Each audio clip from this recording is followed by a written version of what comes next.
Matamgi Manipuri Wari channel asibu tabiriba khwai pumnamakpu taramnokjari ngasi amuk laubirasi Tingkhanggi Leirang humfu manga subatangka Rasu pakhana makhutuna laizagi machindu khangmen mensili mamitu uirum yenglaga Lawgano yumsida leibase nang ai khaktani kanamtana nangbu kanbiba jangloi nangna lawribada kanana stabiroi nathwai du hinginglabadi aina haibiyagadaba Laizasu pakhat mandana makut aniduna ras ki thabak tuda khangin inthoklaga tumlambadu fukhawgalaga phamungdagi fanjongthai Rasu yam thuna fukhawgalaga laizagi makutu tap pairaga amuk chingsilaga laizagi mamainak na changsilaga nangna chalido karaidano chapyaroi Laizasu pailaita mamit aniduna ras ta khani yenglaga masa kanjanaba pambai thirei magi makuta fariba ras ki makut khunamduda yana kanna chi rasu chaina du khangwa ngamde mamitu shelaga laizagi mashamdu pairaga khangin inthoi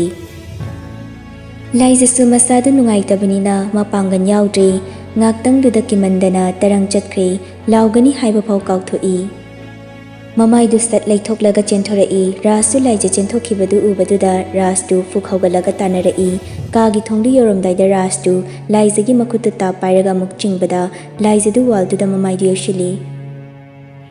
rasu chinglibadu chaplepi laijasu makutuna laibaktuda nali I thokpadu ubada gyan khangta tai kabli rasti yenglai Rasu laizagi laibakte I thoklibadu uribani nisagi mayaiduna aphapata karino khangre angam tanarei mamai du sat laithoklaga Law nang ngasidi lemna tharoi Laijasu handakti khonjal hauna laurei Nene ima henba aibom ta kanwi Rastu laizagi makuttu khangta thadoklaga changsilaktuna laizagi machindu mensili laijasu mamai du sasat laithoi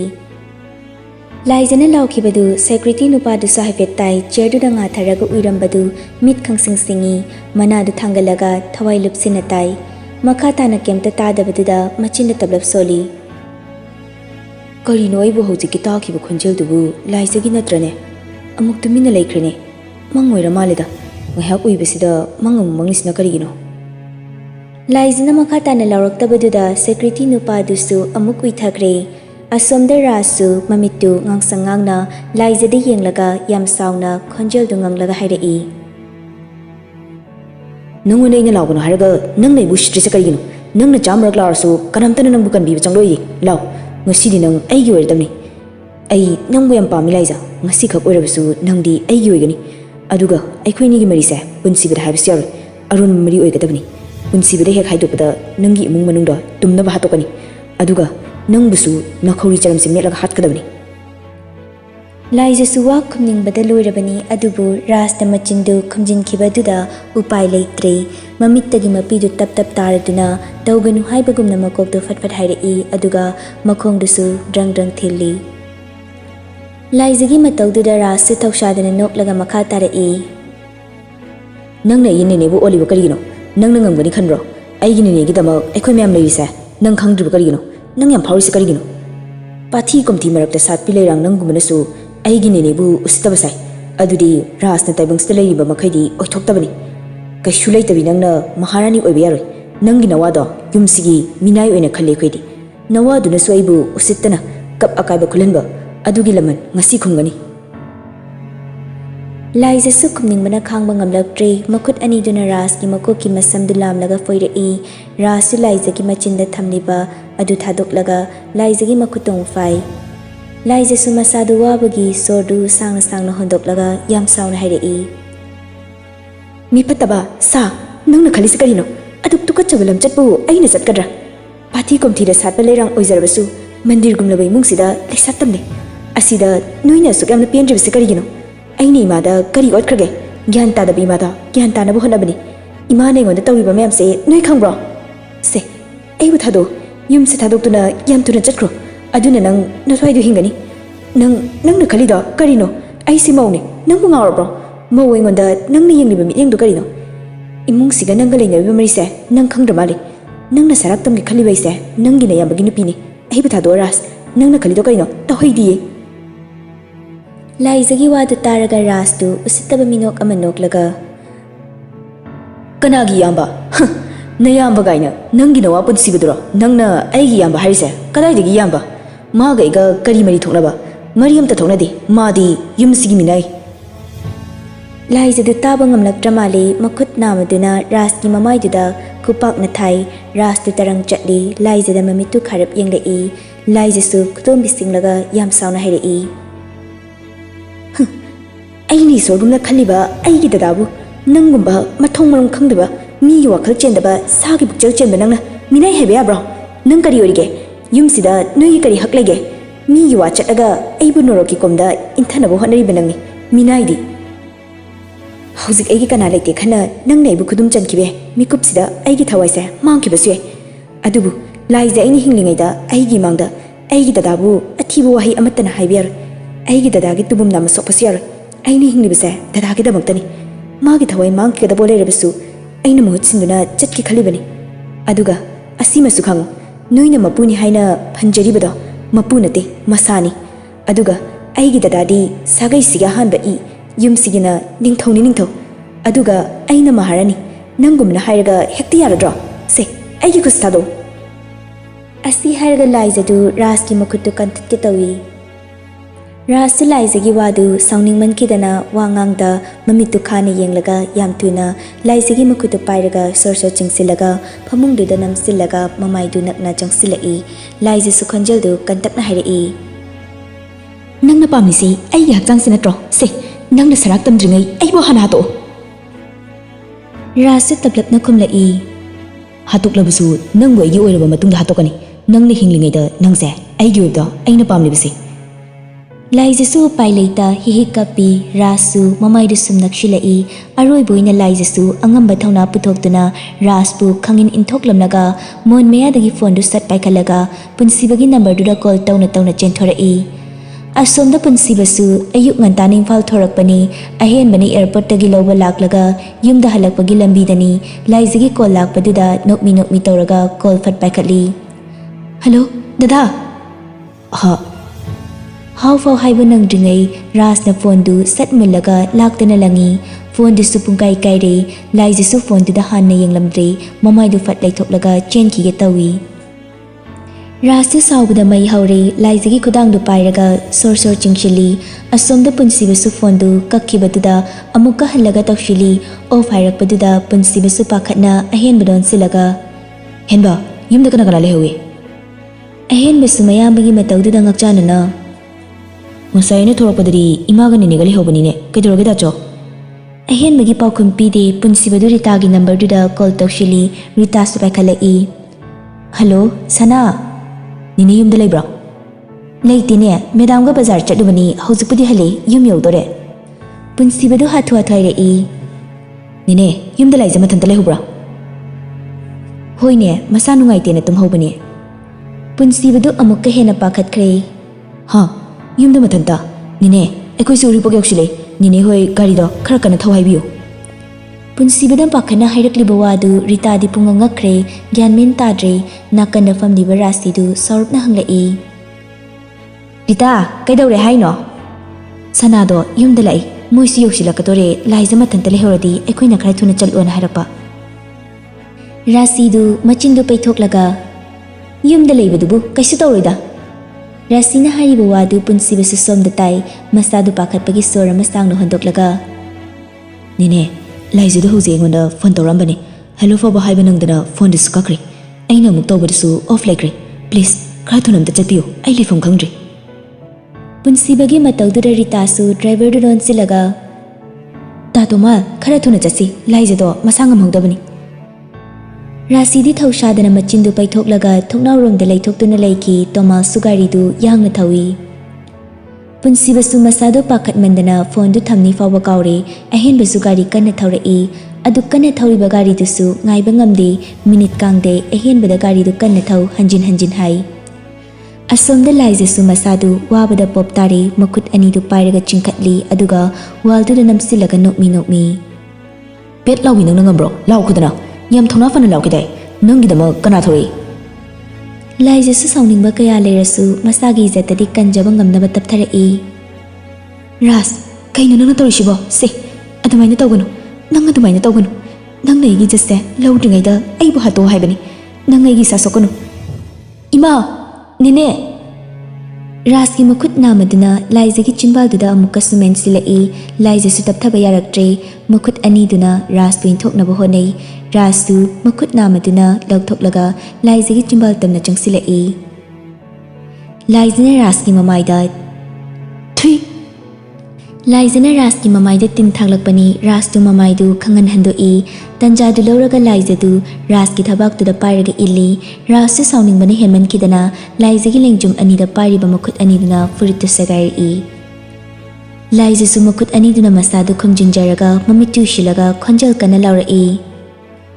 Kana kana lebage aigi thawai tadi kanbiu kaka kaka laizagi khonjal da tabada secretary nupadu su handakti mit khangsing singi panthaba tawdana fukhawgalaga yumda chensilai Mangolgi state du kage tawbaga rasiyogi gari thawjilapagi horndu namkhong khonglakpaduda secretary nupadu chaplepi mamaido amuk leitholaktuna gate tamna chenthorei gate to hangi Rita hoyi gari du thawjilai gari du sumangna khambaga Rita du yam thuna komlai imung de yam thuna chensilai Rita na thongjin yobaga punsibadu sor thabet holaga kanna chensilaktuna Rita din thoklamlaga stair du yam thuna kakhalai Kagi thongdu sat hangdoklaga kanna chensilai rastu laizagi mamai nakna changsilaga laizna fidring kauraga leiribadu ubada punsibadi lawai luton satkre khoshauna na chensilaklaga raski mangak samdu pairaga chingthoi Laiza sumasa du pakatna fukhawgalai rasting thokriba nupadu kananu yanglai punsiba oirambadida khonjel hauna thamoidagi fuklaga punsibabu kaurai Dada Punsiba si laizda mamai du fat laithoklaga yenglamlaga mamangi kaduda chingthoklaga sofa du namsilaga Nangbu ina chingnarapa yam kuirabani ngasidi nangi numis sure aigi thawai makni khaliba aigi laiji sida nangna tawrami sikarino Asi hairaga punsibadu raski mamit mamai khangdana kinna thilli ahen magaritaga rasiga suchen silai punsibana rastu furaga leirambaduda rasidu mamittu khanglaulak thorai chensilaga khamluba sungamdi chumdring leplaga laikre Ritadi laizagi manakta chensinki ahen basu punsibagi manakta chensilaga Tacho itay madi Asawagi mayaina laizidu ngaktangduda kauktokluri ahenbana hairakpaduda rastu fatkan thoklamlaga kadak kana chensili laizidu masadu sukchilaga angawbi amagumna kappaga leiribadugi mamangda chapleplaga laizigi lengjum anidu pairaga chingkhatli pakhatpane henman kibana thak niklaba mukut aniduna laizigi mamaiduda pairaga Laiza su punsibadi yenglaga khangkon konsilaga hihikkapi Punsibadi asawbani henman kidana wangang wapawa thokidre laizagi makoktuda machinduna chuplaga yam thuna hairai Laiza dada na soibani dada lale nangbu thatukdan chaluba ai lale Laiza su punsibagi thabakta upsilaga kapngang torai Dada ai sei tamba toklage ai dada gi manak tuina leiragi ai yamna kire dada ai bu nanaktagi thadokpiganu dada gi nanakta lingdana leiragi Bangalore da chalase ai mafam sida khangdun leiba ngamdre Asomda ka amadudasu ahen mana raski mangak samdu chaplaga sauna hairai Atuk yamna chakataba nang makna ai gi taimabu sagli chachapta nang ta halagade imung manung mathom rong khangdaba nisa chasilaga nang na tarmisi karino aikoi sibu kari oina khangge ha Asi hairaga rastu fuba yaba fui rasisu yengma ngamlaktre yam sauna changsilaklaga mas yauna ahenbagi mamangduda leplaga Henba thadu ima tauge Ahenbasu mamada yengkhalai rasbu khangtha thadoi rasisu raski mamaiduda on dana thai Thui tukache nangi wakhaldubu karamba wakhalno chakro chalo nang nasaktu yengningde natai masde nang na taromlibse karino mi leitaba tanja yenglaga nang na taromlibse karino chalo nang asidagi yumsida khongun tarakpa yaroi aiga nanga mari tatlabani chakro chalo Rastu rasida mamittu faini yenglaga Nene nang mukna Asi hairaga chatke tawi ahenbana Masi ibai orasu hatoklagede Asi hairaga raski lengjumda faraga Nang chatkibe yakiroi sagi wakal khanba nangdi jail da namsilaga thamgadabani imagi ma yengbigadaba nate noidi kaisu nate iyambana henalui iyambagi ayaba yaudana nangbu tarai na thadokadaba nate Ahenbagi wadu tabada rastu rasida mamittu faina mukasu yenglai ahenbasu mamaidu leithoklaga Dacho thoro ꯁꯥꯒꯤ ꯋꯥꯈꯜ ꯆꯦꯟꯕ ꯅꯨꯄꯥꯁꯤ ꯏꯆꯤꯜ-ꯏꯅꯥꯎ ꯇꯞ ꯇꯥꯅ ꯐꯨꯔꯒ ꯍꯥꯠꯇꯣꯛꯁꯤ ꯍꯥꯏꯕ꯭ꯔꯥ ꯅꯠꯇ꯭ꯔꯒꯅ ꯄꯨꯂꯤꯁꯇ ꯁꯤꯟꯅꯈꯤꯁꯤ ꯍꯥꯏꯕ꯭ꯔꯥ ꯈꯟꯅꯁꯤ ꯄꯨꯟꯁꯤꯕꯁꯨ ꯂꯥꯏꯖꯕꯨ ꯀꯣꯜꯂꯒ ꯊꯣꯔꯛꯏ ꯔꯥꯁꯤꯁꯨ ꯔꯥꯁꯀꯤ ꯃꯈꯨꯠꯇꯨ ꯇꯥꯞ ꯄꯥꯏꯔꯒ ꯆꯤꯡꯗꯨꯅ ꯂꯥꯏꯖꯒ ꯄꯨꯟꯁꯤꯕꯒꯤ ꯃꯃꯥꯡꯗ ꯂꯦꯞꯂꯒ ꯅꯄꯨꯟꯁꯤꯗꯣ ꯖꯦꯜꯗ ꯅꯝꯁꯤꯟꯗ꯭ꯔꯤꯉꯩꯗ ꯑꯩꯒꯤ ꯏꯆꯥ ꯏꯃꯧꯗ ꯂꯥꯟꯈ꯭ꯔꯦꯅ ꯍꯥꯏꯔꯝꯃꯨ ꯔꯥꯁꯤꯒꯤ ꯋꯥꯗꯨ ꯇꯥꯕꯗ ꯂꯥꯏꯖꯗꯨ ꯄꯨꯟꯁꯤꯕꯗ ꯇꯤꯡꯉꯛ ꯌꯦꯡꯉꯤ ꯔꯥꯁꯁꯨ ꯃꯁꯥꯗꯨ ꯍꯥꯏꯔꯪ ꯄꯨꯟꯁꯤꯕꯒꯤ ꯃꯈꯣꯡ ꯃꯄꯥꯗꯨꯗ ꯇꯨꯊꯔꯛꯂꯒ ꯏꯕꯥꯏ ꯑꯩ ꯂꯥꯟꯈ꯭ꯔꯦ ꯄꯨꯟꯁꯤꯕꯗꯨ ꯄꯤꯁꯨꯝꯗꯨ ꯈꯪꯁꯨꯛ ꯁꯨꯛꯆꯤꯜꯂꯒ ꯃꯈꯣꯡꯗꯨ ꯈꯪꯀꯥꯎ ꯀꯥꯎꯊꯣꯛꯂꯝꯂꯒ ꯃꯃꯥꯏꯗꯨ ꯁꯠ ꯂꯩꯊꯣꯛꯂꯛꯂꯒ ꯂꯥꯏꯖꯕꯨ ꯀꯣꯜꯂꯒ ꯈꯣꯡꯊꯥꯡ ꯑꯃꯅꯤ ꯊꯥꯡꯕ ꯍꯧꯏ ꯑꯍꯦꯟꯕꯗꯨ ꯄꯥꯈꯠꯅ ꯗꯥꯆꯧ ꯀꯗꯥꯏꯗꯅꯣ ꯄꯨꯟꯁꯤꯕꯁꯨ ꯊꯥꯡꯂꯝꯕ ꯈꯣꯡꯊꯥꯡꯗꯨ ꯆꯞ ꯂꯦꯞꯂꯒ ꯃꯃꯥꯏꯗꯨ ꯂꯩꯊꯣꯔꯛꯇꯕꯤ ꯇꯞꯂꯞꯅ ꯈꯨꯝꯂꯛꯏ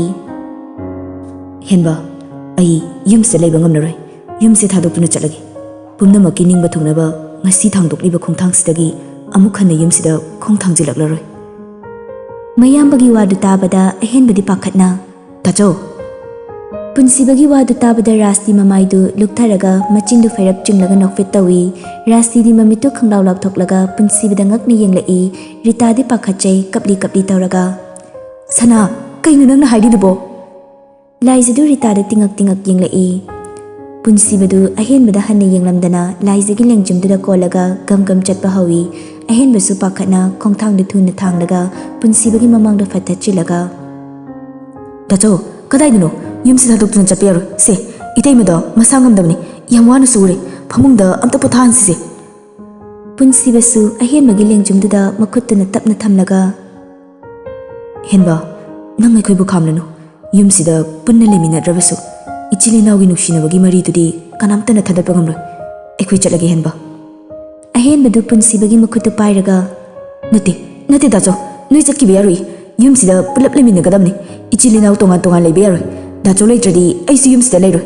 ꯗꯥꯆꯧꯅ ꯑꯄꯥꯝꯕ ꯍꯥꯏꯌꯨ ꯏꯕꯥꯏꯁꯦ ꯍꯥꯠꯇꯣꯛꯎꯔꯥ ꯅꯠꯇ꯭ꯔꯒꯅ ꯖꯦꯜꯗ ꯊꯝꯁꯤꯔꯥ ꯗꯥꯆꯧ ꯅꯅꯥꯎ ꯂꯣꯏꯅ ꯊꯦꯡꯅꯒꯦ ꯌꯨꯝꯁꯤ ꯊꯥꯗꯣꯛꯇꯨꯅ ꯆꯠꯄꯤꯒꯤꯅꯨ ꯗꯥꯆꯧ ꯑꯍꯦꯟꯕꯗꯨ ꯀꯞꯂꯦ ꯃꯆꯥꯒꯤ ꯄꯤꯔꯥꯡ ꯎꯕꯗ ꯃꯤꯅꯨꯡꯁꯤ ꯈꯪꯗꯕꯤ ꯔꯥꯁꯤꯗꯨ ꯃꯃꯤꯠꯇꯒꯤ ꯃꯄꯤ ꯇꯥꯔꯛꯏ ꯍꯥꯏꯗꯕ ꯌꯥꯗꯕꯒꯤ ꯃꯑꯣꯡꯗ ꯂꯦꯞꯂꯤꯕ ꯈꯣꯡꯐꯝꯗꯨ ꯃꯆꯤ ꯂꯦꯡꯗꯅ ꯇꯞꯂꯞ ꯍꯥꯏꯔꯛꯏ ꯁꯅꯥ ꯌꯨꯝꯁꯤ ꯊꯥꯗꯣꯛꯇꯨꯅ ꯆꯠꯈꯤꯅꯨ ꯃꯔꯥꯜꯒꯤ ꯃꯇꯨꯡ ꯏꯟꯅ ꯅꯪꯅ ꯄꯤꯅꯤꯡꯕꯅꯗꯤ ꯄꯤꯌꯨ ꯏꯃꯥ ꯀꯩꯁꯨ ꯍꯥꯏꯔꯣꯏ ꯔꯥꯁꯤꯒꯤ ꯈꯨꯍꯤꯒꯨꯝ ꯊꯨꯝꯂꯕ ꯋꯥꯍꯩ ꯈꯔꯗꯨ ꯇꯥꯕꯗ ꯂꯥꯏꯖꯗꯨ ꯄꯨꯟꯁꯤꯕꯗ ꯌꯦꯡꯂꯒ ꯗꯗꯥ ꯄꯨꯟꯁꯤꯕꯗꯤ ꯅꯣꯛꯄꯨ ꯅꯣꯛꯅꯤꯡꯉꯤ ꯃꯆꯤꯟꯗꯨ ꯍꯥꯏꯐꯦꯠ ꯆꯤꯡꯂꯒ ꯅꯣꯛꯐꯦꯠ ꯇꯧꯔꯒ ꯑꯍꯦꯟꯕꯗ ꯌꯦꯡꯂꯒ ꯍꯦꯟꯕ ꯅꯇꯩꯃꯒ ꯑꯩꯒꯒꯤ ꯃꯔꯝꯒꯤꯗꯃꯛ ꯏꯃꯨꯡꯁꯦ ꯀꯥꯡꯈꯣꯡ ꯆꯩꯅꯕ ꯅꯨꯡꯉꯥꯏꯇꯦ ꯑꯗꯨꯒ ꯊꯤꯡꯒꯜ ꯈꯣꯡꯗ ꯇꯥꯏꯅꯕ ꯉꯝꯗ꯭ꯔꯒ ꯅꯥꯁꯤ ꯈꯣꯡꯗ ꯇꯥꯏꯅꯕꯒꯤ ꯊꯕꯛꯇꯨꯗꯤ ꯇꯣꯛꯁꯤ ꯑꯩꯁꯨ ꯑꯗꯨꯈꯛꯅ ꯋꯥꯈꯜ ꯌꯥꯎꯗꯕ ꯃꯤ ꯅꯠꯇꯦ ꯑꯩꯒꯤ ꯊꯋꯥꯏꯃꯛꯅꯤ ꯈꯟꯅ ꯄꯥꯝꯃꯨꯅ ꯊꯝꯖꯕ ꯑꯩꯒꯤ ꯂꯥꯏꯖꯕꯨ ꯃꯐꯝꯁꯤꯗ ꯇꯔꯥꯏ ꯊꯝꯂꯝꯒꯅꯤ ꯍꯥꯏꯕꯁꯨ ꯈꯜꯂꯨꯅꯨ ꯃꯇꯝ ꯆꯨꯞꯄꯗ ꯃꯥꯕꯨ ꯑꯩꯅ ꯆꯦꯛꯁꯤꯟꯅ ꯊꯝꯃꯤ ꯍꯥꯏꯕꯁꯤꯃꯗꯤ ꯄꯨꯝꯅꯃꯛꯅ ꯈꯪꯕꯤꯌꯨ ꯃꯌꯥꯝꯕꯅ ꯍꯥꯏꯔꯛꯂꯤꯕ ꯋꯥꯗꯨ ꯑꯍꯦꯟꯕꯁꯨ ꯒ꯭ꯌꯥꯟ ꯇꯥꯏ ꯃꯃꯤꯠꯇꯨ ꯐꯩꯅ ꯔꯥꯁꯤꯗ ꯌꯦꯡꯂꯛꯏ ꯑꯍꯦꯟꯕꯅ ꯌꯦꯡꯂꯛꯄꯗꯨꯗ ꯔꯥꯁꯤꯁꯨ ꯇꯧꯐꯝ ꯈꯪꯗꯦ ꯃꯃꯥꯏꯗꯨ ꯐꯠ ꯂꯩꯗꯨꯅ ꯂꯩ ꯄꯨꯟꯁꯤꯕꯁꯨ ꯂꯥꯏꯖꯕꯨ ꯀꯣꯜꯂꯤꯕꯗꯨ ꯈꯤꯇꯪꯒ ꯍꯦꯟꯅ ꯀꯣꯟꯁꯤꯜꯂꯒ ꯑꯗꯨꯒ ꯑꯔꯣꯏꯕ ꯑꯣꯏꯅ ꯑꯩꯅ ꯍꯥꯏꯅꯤꯡꯕꯗꯤ ꯉꯁꯤ ꯐꯥꯎꯕ ꯂꯩꯔꯛꯄꯗ ꯈꯣꯏꯔꯥꯛꯄꯝ ꯄꯨꯟꯁꯤꯕꯅ ꯂꯟ ꯊꯨꯝꯗ ꯀꯂꯛ ꯃꯤꯍꯧꯕ ꯀꯔꯤꯝꯇ ꯂꯩꯇꯦ ꯀꯅꯥꯅ ꯀꯔꯤ ꯈꯜꯂꯤ ꯀꯅꯥꯅ ꯀꯔꯤ ꯄꯥꯝꯃꯤ ꯑꯩ ꯂꯣꯏꯅ ꯈꯪꯉꯤ ꯅꯪꯒꯤ ꯑꯄꯥꯝꯕ ꯑꯁꯨꯝ ꯇꯧꯕꯤꯌꯨ ꯉꯁꯤꯒꯤ ꯊꯧꯗꯣꯛꯁꯦ ꯊꯣꯛꯂꯛꯀꯅꯤ ꯍꯥꯏꯕ ꯑꯩꯁꯨ ꯍꯥꯟꯅ ꯈꯪꯉꯤ ꯑꯗꯨꯅ ꯃꯃꯥꯡꯗꯁꯨ ꯕꯕꯥꯗ ꯍꯥꯏꯈ꯭ꯔꯕꯅꯤ ꯏꯌꯥꯝꯕꯒꯤ ꯍꯦꯟꯕ ꯅꯪꯅ ꯈꯥꯝꯂꯕꯁꯨ ꯑꯩꯅ ꯌꯥꯒꯗꯕ ꯂꯩꯇꯦ ꯑꯩꯅꯗꯤ ꯍꯥꯏꯔꯔꯣꯏ ꯕꯕꯥꯗꯣ ꯅꯪꯅ ꯈꯔ ꯍꯥꯏꯌꯨ ꯑꯍꯦꯟꯕꯁꯨ ꯄꯨꯟꯁꯤꯕ ꯃꯈꯨꯠꯇꯨ ꯑꯃꯨꯛꯁꯨ ꯄꯥꯏꯔꯒ ꯗꯥꯆꯧ ꯑꯗꯨꯃꯥꯏꯅ ꯍꯥꯏꯒꯅꯨ ꯌꯨꯝꯁꯦ ꯗꯥꯆꯧꯒꯤ ꯌꯨꯝꯅꯤ ꯗꯥꯆꯧꯅ ꯍꯥꯏꯔꯤꯕꯁꯤꯡꯗꯣ ꯑꯩꯁꯨ ꯒ꯭ꯌꯥꯟ ꯇꯥꯏ ꯑꯩꯁꯨ ꯂꯣꯏꯅ ꯈꯪꯉꯤ ꯗꯥꯆꯧ ꯂꯩꯇ꯭ꯔꯒꯗꯤ ꯑꯩꯁꯨ ꯂꯩꯔꯣꯏ ꯐꯠꯇꯕ ꯃꯤꯑꯣꯏꯕꯒꯤ ꯋꯥꯈꯜ ꯆꯦꯟꯗꯕ ꯃꯣꯏ ꯈꯛꯇ ꯂꯩꯍꯧꯁꯅꯨ ꯑꯍꯦꯟꯕꯒꯤ ꯃꯇꯧꯗꯨꯗ ꯄꯨꯟꯁꯤꯕꯁꯨ ꯅꯨꯡꯉꯥꯏꯇꯦ ꯑꯗꯨꯕꯨ ꯃꯇꯥꯡꯗꯨꯗ ꯇꯞꯊꯔꯨꯕ ꯌꯥꯗ꯭ꯔꯦ ꯑꯍꯦꯟꯕꯒꯤ ꯃꯈꯨꯠꯇꯨ ꯈꯪꯀꯟ ꯀꯟꯊꯣꯛꯂꯒ ꯃꯥꯏꯊꯣꯡꯗꯨ ꯁꯥꯎꯔꯞꯅ ꯈꯣꯟꯖꯦꯜꯗꯨ ꯀꯟꯇꯛꯅ ꯍꯥꯏꯔꯛꯏ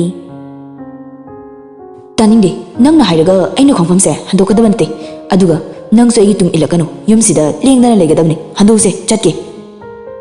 ꯑꯁꯤ ꯍꯥꯏꯔꯒ ꯑꯍꯦꯟꯕꯕꯨ ꯐꯠ ꯏꯟꯊꯣꯛꯂꯝꯂꯒ ꯄꯨꯟꯁꯤꯕꯗꯨ ꯂꯥꯏꯖꯒꯤ ꯃꯈꯨꯠꯇꯨ ꯄꯥꯏꯔꯒ ꯆꯤꯡꯗꯨꯅ ꯁ꯭ꯇꯤꯌꯔꯗꯨ ꯀꯨꯝꯊꯈ꯭ꯔꯦ ꯃꯃꯤꯠꯇꯒꯤ ꯇꯥꯔꯛꯂꯤꯕ ꯃꯄꯤꯗꯨꯁꯨ ꯃꯈꯨꯠ ꯈꯨꯅꯝꯗꯨꯅ ꯐꯠ ꯇꯩꯊꯣꯛꯏ ꯑꯍꯦꯟꯕꯁꯨ ꯄꯥꯏ ꯂꯩꯇ ꯆꯞ ꯇꯤꯡꯅ ꯂꯦꯞꯇꯨꯅ ꯂꯩꯍꯧꯏ